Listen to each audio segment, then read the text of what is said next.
Brought to you by Palvi Agrico. पालवी ॲग्रिको, भारताचा पहिला AI तंत्रज्ञानावर आधारित B2B आणि B2C ई-कॉमर्स प्लॅटफॉर्म. शेतीसाठी जे काही लागणार थेट तुमच्या बांधावर पोहोचणार, मोबाईलच्या एका क्लिकवर. मराठा आरक्षणावरून राज्यात वाद पेटलेला असतानाच राष्ट्रवादी पवार गटाचे आमदार रोहित पवार आणि महसूल मंत्री चंद्रशेखर बावनकुळे यांच्यामध्ये वेगळाच वाद पेटल्याचं पाहायला मिळत आहे. रस्त्यांचा कंत्राट घेणाऱ्या मेघा इंजिनिअरिंग या कंपनीला 90 कोटी रुपयांचा दंड माफ केल्याचा आरोप रोहित पवारांनी केला आहे. त्यानंतर आता या सगळ्या आरोपांना बावनकुळेंनी सुद्धा उत्तर दिल्याचं पाहायला मिळालं. 2 दिवसांपूर्वी दोन्ही नेत्यांमधील वादाची पहिली फेरी संपली होती, परंतु बावनकुळेंनी पुन्हा पोस्ट केली आणि त्यानंतर रोहित पवारांनी कागदपत्र शेअर करत भली मोठी पोस्ट लिहून उत्तर दिलंय. चंद्रशेखर बावनकुळेंनी आज सकाळी एक्सवर एक पोस्ट केली. त्यामध्ये ते म्हणतात, रोज कापूस कोंड्याची गोष्ट काय सांगता रोहित पवारजी? तुम्ही खरोखर या विषयाबद्दल गंभीर असाल तर सभागृहात या, मी तिथे उत्तर देतो.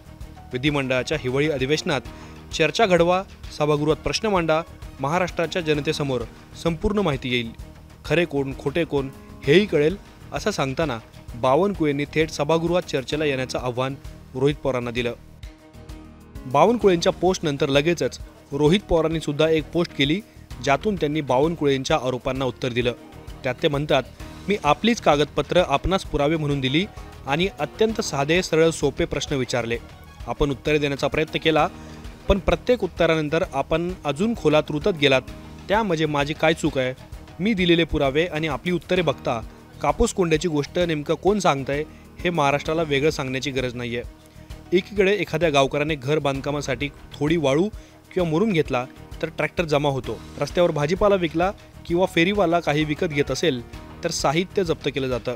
चुकून नो पार्किंगमध्ये गाडी लागली तर 786चा दंड आणि मागचे एक चलन भरल्याशिवाय गाडी भेटत नाही. साधी पाणीपट्टी किंवा वीज बिल थकले तरी कनेक्शन कट केलं जातं. परंतु दुसरीकडे मेघा इंजिनिअरिंगसारख्या कंपनीला कोट्यावधींच्या दंडात 99% डिस्काउंटची बंपर ऑफर दिली जाते. नियम तोडले तर दंड केलाच पाहिजे, परंतु सर्वसामान्यांना दंड आणि बॉन्डवाल्यांना माफी हे काय योग्य आहे का?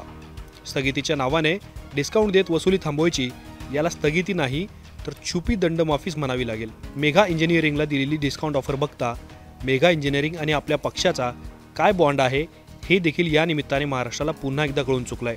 विधानसभेच्या हिवाळी अधिवेशनात चर्चा तर आम्ही घडवू, आपल्या पक्षाचा आणि मेघा इंजिनिअरिंगचा बॉन्ड प्रकरणाचा पर्दाफाश आम्ही करणारच आहोत.